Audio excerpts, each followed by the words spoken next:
In the spring of 1916, at the height of World War I, two police officers broke into a barred and padlocked villa on the outskirts of the Hungarian village of Cinkota, in search of much-needed gasoline for the war effort.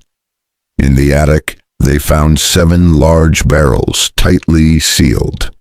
But these barrels contained no hoarded gasoline. In each was found the putrefying naked body of a woman, immersed in alcohol and with the marks of strangulation still around her neck. The house was the home of Bela Kiss, who had been drafted into the Austro-Hungarian army 18 months earlier. When the village constable recalled that Kiss had bought many more metal drums than these 7, police searched the surrounding countryside and unearthed a further 17, each with a corpse packed inside. One was that of Kiss's wife, who had disappeared in 1912. Running off, Kiss had told his neighbors, with her lover Paul Bicari. Bicari's was another of the bodies. The rest were of women who had been reported missing over the years from 1912 to 1914. A thorough search of the villa began. The drawers of Kiss's bureau were found to be full of letters from women who had replied to advertisements in Budapest, newspapers placed by a man calling himself Hoffman, a lonely widower seeking female companionship. There were also many items of women's clothing and jewelry in the house, together with pawn tickets for hundreds more. The implication was clear.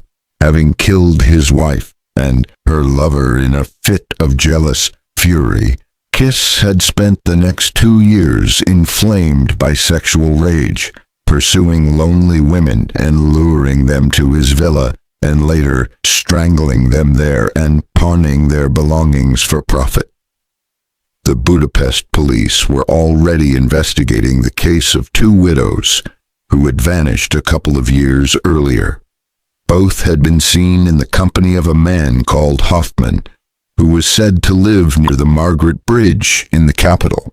Inquiries had yielded no trace of the man, but it seemed very likely that he was Kiss. The military authorities were contacted in the search for the missing man. They reported that he had been posted to Serbia, where he had been wounded and died in a military hospital. However, the description of the dead man was not in the least like that of Kiss. Apart from anything else, he was far too young. It seemed probable that Kiss had exchanged his paybook and identity disc with the dying patient and escaped into the chaos of the latter years of the war.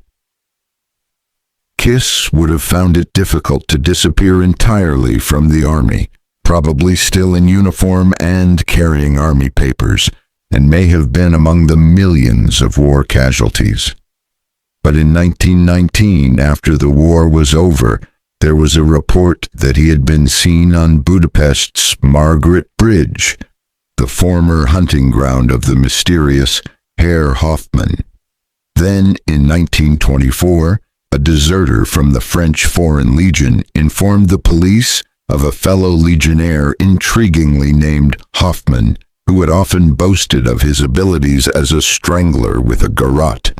But when the matter was pursued, Hoffman, too, was found to have deserted from the Legion and vanished without trace.